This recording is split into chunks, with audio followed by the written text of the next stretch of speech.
بہترین اعمال میں سے یہ عمل کہ انسان استغفار کرے، کثرت سے استغفار کرو. اس کے بعد دیکھو کہ ڈے ٹو ڈے لائف میں تم کو کتنا سکون ملتا. ہر نماز عصر کے بعد 4 رکعت جب عصر کی نماز پڑھو تو 70 ٹائمز بولو بسم اللہ الرحمن الرحیم. بڑے مظلوم، ہر امام ہمارا مظلوم، لیکن یہ وہ مظلوم امام ہے جس کو باب الحوائج بولتے، جس کو باب المراد بولتے. اور 14 سال ایک ساتھ میرا مولا قید میں تھا، 14 ایئرس. اس امام کی زندگی کا ایک واقعہ سن لو کہ امام ہم کو چاہنے والوں کے ساتھ، دوسروں کے ساتھ کیسے رہنا چاہیے. اس امام کی زندگی کا ایک مشہور واقعہ. آپ کا پیریڈ ہارون رشید کا پیریڈ تھا، جو ظالم ترین شخص تھا، بنی عباس کا ظالم ترین حاکم. اس کا جو پرائم منسٹر تھا اس کا نام تھا علی ابن یقطین. علی ابن یقطین بغداد میں رہتا تھا، 7ویں امام مدینہ منورہ میں رہتے تھے. علی ابن یقطین بنی عباس ڈائنسٹی کا پرائم منسٹر، اتنی بڑی پوسٹ کے اوپر تھا. کئی واقعات ہیں، میں ایک واقعہ پڑھا جو میری ٹاپک سے ریلیٹڈ ہے کہ دنیا میں ہم کو رہنا کیسا چاہیے. معافی کیا چیز ہے؟ میں استغفار کی بات کر رہا تھا نا، معافی کی. آپ سنو، معافی کتنی امپورٹنٹ ہے لائف میں، جو تم کو لائف آفٹر ڈیتھ میں کام آنے والی ہے. کتنی امپورٹنٹ ہے. میں یوتھ کو بول رہا ہوں کہ پلیز لسن پراپرلی، کہ دیکھو عجیب واقعہ ہے. علی ابن یقطین پرائم منسٹر ہیں بنی عباس ڈائنسٹی کے. یہ اپنے آفس میں بیٹھے ہوئے تھے یا اپنے گھر میں بیٹھے ہوئے تھے، کام کر رہے تھے. بغداد کا ایک غریب شیعہ عبداللہ ابن علی، بہت غریب شیعہ، کسی کام کے ساتھ علی ابن یقطین کے گھر پہ آیا. اس نے نوک کیا. سرونٹ نے آگے پوچھا، غلام نے آگے پوچھا کون ہے؟ اس نے کہا میں عبداللہ ابن علی، میں علی ابن یقطین پرائم منسٹر سے ملنا چاہتا ہوں. علی ابن یقطین نے کہا عبداللہ سے کہہ دو کہ میں بہت بیزی ہوں، میں مل نہیں سکتا تم سے. تو چلا گیا بیچارہ. پھر آیا 2 دن کے بعد، 1 دن کے بعد پھر وہی آنسر. 3 دن تک وہ ٹرائی کرتا رہا، بڑا پریشان تھا. عبداللہ ابن علی حاجت مند تھا. پلیز غور سے سننا، استغفار معافی کیا ہے، ایک کمپلیٹ میسج ہے میری یہ موسی صاحب کی مجلس میں، چہلم کی مجلس میں، کہ اگر آج آپ کو یہ سمجھ میں آ جائے کہ معافی کیا ہے تو پھر ہم روز صبح شام اللہ کی، میں کچھ نہیں بول رہا، میں اتنا ہی بول رہا ہوں کہ 24/7 تمہاری زبان پہ یہ رہنا، اللہ please forgive me, forgive me, forgive me, forgive me, forgive me. جتنا تم معافی مانگو گے اللہ تم کو اتنا تم کو بلند کرتا جائے گا. عبداللہ ابن علی آ کر کنٹینیوس ملنا چاہتا، لیکن علی ابن یقطین مصروف تھا، نہیں ملا. بیچارہ عبداللہ ابن علی غریب آدمی، کیا کر سکتا، گھر چلا گیا. 2-3 دن کے بعد حج کا زمانہ آیا. حج کے زمانے میں اللہ ہم کو بھی حج نصیب کرے. حج کے زمانے میں یہ ہوتا تھا کہ علی ابن یقطین ہمیشہ حج کر کے مدینہ منورہ آتا تھا. اللہ ہم کو بھی زیارت نصیب کرے مدینہ منورہ انشاءاللہ. اور سرکار کی زیارت کر کے، جنت البقیع کی زیارت کر کے وہ جاتا تھا مولا کے گھر پہ. اس دفعہ اسی طرح وہ گیا، مسجد نبوی کی زیارت کی، جنت البقیع کی. اللہ ہم کو بار بار نصیب کرے انشاءاللہ. مولا کے گھر پہ گیا، جا کے نوک کیا. اندر سے غلام آیا، پوچھا کون؟ تو کہا علی ابن یقطین، پرائم منسٹر بنی عباس کی ڈائنسٹی کا. سوچو دوستو، آج کا پرائم منسٹر نہیں، اس زمانے کا پرائم منسٹر. امام کے دروازے پہ.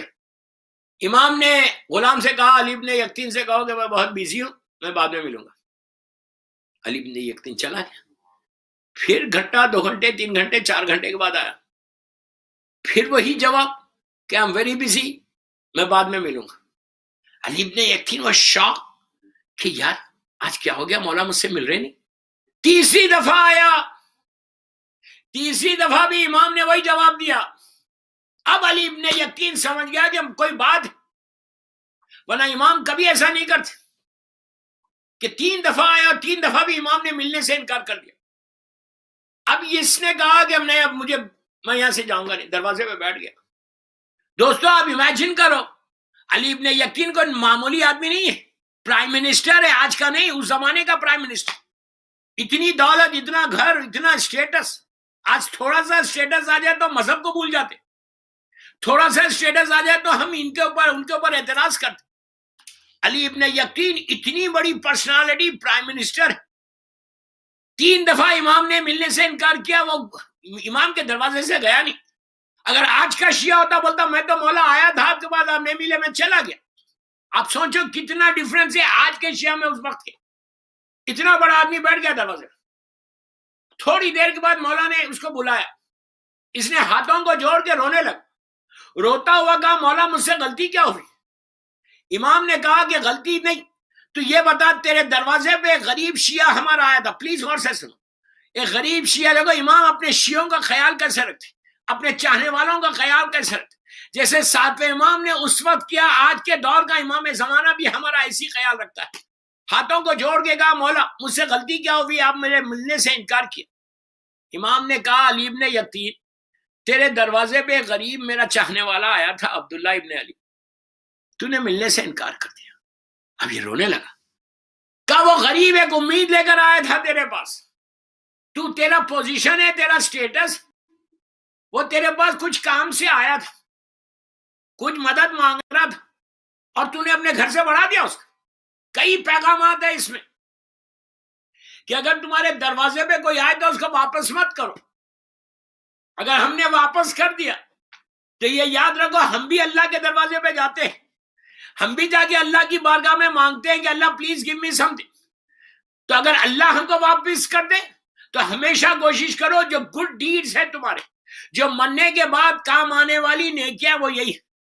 نماز روزہ تو واجب ہے کہ تم انسانوں کے ساتھ کیا کر رہے، اپنے بھائی بہنوں کے ساتھ تمہارا سلوک کیسا، لوگوں کے ساتھ تمہارا بیہیویئر کیسا، تم کتنی محبت سے بات کرتے، ساری وہ چیزیں. مجھے بتایا گیا کہ یہ جو ڈاکٹر جس کی میں چہلم پڑھ، یہ انتہائی سافٹ سپوکن تھے. یہ بہترین اعمال میں سے ایک عمل ہے. یاد رکھو کہ اگر انسان سافٹ سپوکن نہیں اور بڑا عبادت گزار ہے تو اللہ اس کی عبادت کو قبول نہیں کرتا. پہلی پہچان جو شیعہ کی ہے وہ سافٹ سپوکن ہونا، محبت سے لوگوں سے بات کرنا. مجھے بتایا گیا کہ یہ اتنے سافٹ سپوکن تھے، یہ اتنے فیملی کے خیال رکھنے والے، رشتہ داروں کا خیال رکھنے والے، فیملی بیوی بچوں کا خیال رکھنے والے، لوگوں سے، مومنین سے بڑی محبت اور پیار کے ساتھ بات کرتے تھے.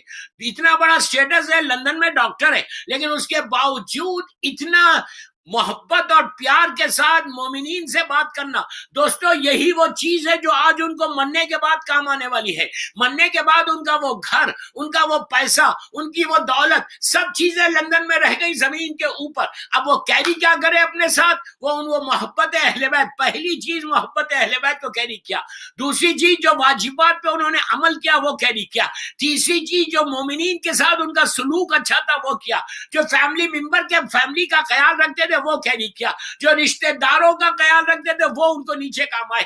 انسان کو یہ سوچنا چاہیے کہ میرے لیے نیچے جب میں جاؤں گا، میں مرنے کے بعد جب میں وہاں پہنچوں گا تو میرے پاس نیکیاں کیا ہے. آپ یہ مت بولو کہ میں نے یہ کیا پتہ نہیں ایک بھی قبول ہوا یا نہیں ہوا.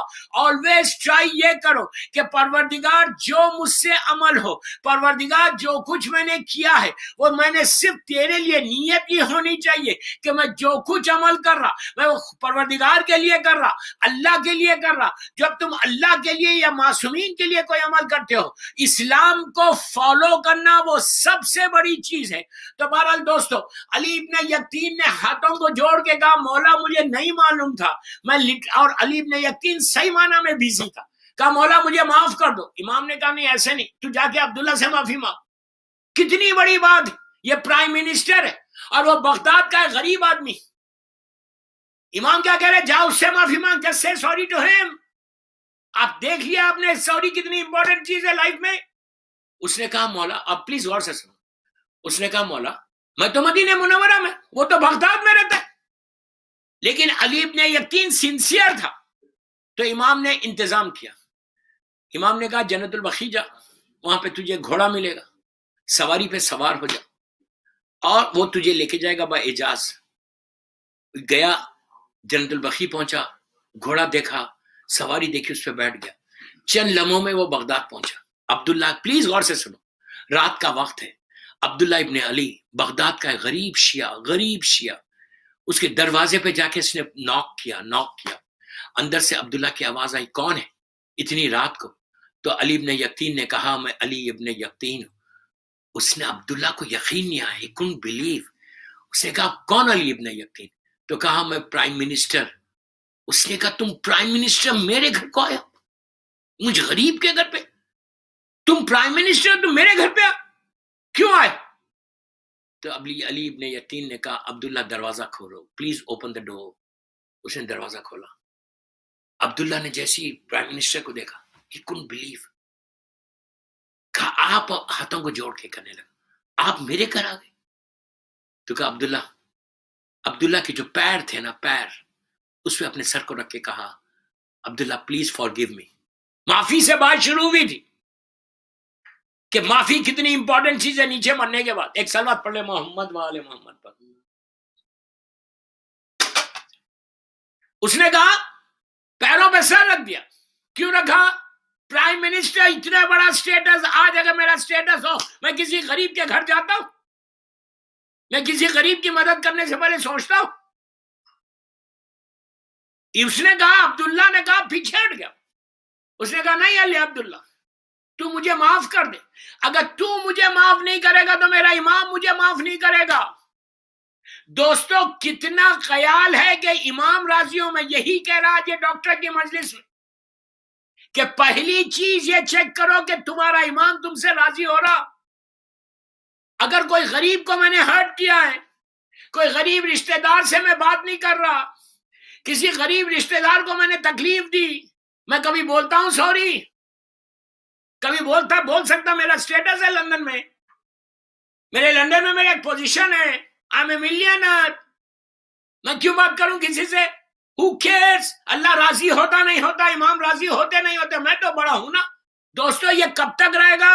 میری مجلس کا یہ دوسرا میسج کہ پہلی چیز چیک کرو اپنے آپ کو کہ میں کتنی دفعہ سوری بول رہا ہوں۔ سوری افضل ترین عبادتوں میں سے ایک عبادت، اس لیے کہ مرنے کے بعد صرف معافی چاہیے اور کچھ نہیں چاہیے۔ جتنا تمہارا غرور ہے، جتنا تکبر ہے، جتنا ایٹیٹیوڈ ہے، جتنا پیسہ ہے، جتنے بڑے بڑے پوزیشن اور گھر ہے، وہ سارے کے سارے زمین کے اوپر رہیں گے۔ جب تم نیچے جاؤ گے you will be all alone، you will be all alone، اتنے اکیلے ہوگے اس وقت سوائے معافی کے، forgiveness کے کچھ نہیں۔ نیچے بندہ پکارے گا کہ پروردگار please forgive me، please forgive me، تو اس وقت آواز آئے گی کیا تو نے بندوں کو معاف کیا تھا دنیا میں؟ اللہ نے یہی کہا کہ تم اگر نیکی کرو گے تو میں تو چاہتا ہی نہیں عذاب آنے کا، معصوم چاہتے ہی نہیں، اللہ چاہتا ہی نہیں کہ اس کے بندے کو تکلیف، وہ صرف رحمت بھیجنا چاہتا۔ اس نے اپنی ذات کے اوپر رحم کو واجب کر لیا، وہ کریم پروردگار، لیکن جب وہ واجب کر لیا تو وہ صرف اور صرف رحمت کو نازل کرتا، عذاب کو تو نازل ہی نہیں کرتا۔ وہ ہمارے گناہ ہے جس کی وجہ سے عذاب آ رہا، اس کے لیے یہ استغفار ہے۔ بہترین اعمال میں سے یہ عمل کہ انسان استغفار کرے، کثرت سے استغفار کرو۔ اس کے بعد دیکھو کہ ڈے ٹو ڈے لائف میں تم کو کتنا سکون ملتا۔ ہر نماز عصر کے بعد 4 رکعت جب عصر کی نماز پڑھو تو 70 ٹائمز بولو استغفر اللہ ربی واتوب الیہ۔ ایک اور نماز بتاتا جو بہترین نماز ہے مرنے والوں کے لیے بھی اپنے لیے بھی، آپ 2 رکعت نماز پڑھو یہ نیت کر کے کہ میں نماز مغفرت پڑھتا ہوں، یعنی سوری کی نماز، بالکل فجر کی نماز کی طرح یہ نماز، اس کا ثواب سنو خیر، میں نماز مغفرت پڑھتا ہوں قربتاً اللہ۔ پہلی رکعت میں علم اور اس کے بعد 7 ٹائم سورہ قل هو بسم اللہ الرحمن الرحیم قل هو اللہ احد، 7 مرتبہ پڑھو سورہ قل۔ کتنی دیر ہوئی؟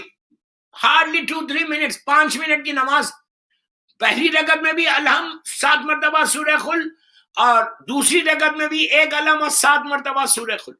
یہ وہ نماز ہے دوستو بالکل فجر کی نماز کی طرح کہ جیسی نماز ختم ہوئی اللہ کا شکر ادا کر کے بی بی کی تسبیح پڑھو، تسبیح پڑھ کے ہاتھوں کو اٹھا۔ معصوم کہتے میں نہیں بول رہا کہ اگر تم نے یہ نماز پڑھی تو اللہ اسی وقت تمہارے 7,000 گنا، تمہارے ماں باپ کے 7,000 گنا، آپ یہ پڑھ سکتے کہ میں یہ ان کی اولاد، موسی صاحب کی اولاد یہ بول سکتی کہ میں یہ نماز پڑھ رہی اپنے ڈیڈ کے لیے۔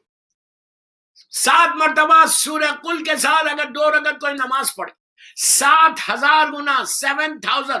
ہو سکتا اللہ 70,000 معاف کر دے، ہو سکتا اللہ سارے گناہ کو معاف کر دے، اس لیے کہ وہ تواب الرحیم ہے، وہ کریم ہے. تو ہو سکتا تمہاری یہ 2 رکعت نماز تمہارے باپ کے لیے ایک بلیسنگ بن جائے. ایک صلوات پڑھ لیں محمد و آل محمد پر. So important. اگر آپ یہ نماز پڑھتے رہے تو مولا اتنا اجر عظیم عطا کرتے. معصوم بولتے کہ اگر یہ تم نماز جتنی دفعہ تم پڑھو گے اتنا اللہ تمہارے اوپر رحمتوں کو نازل کرے گا.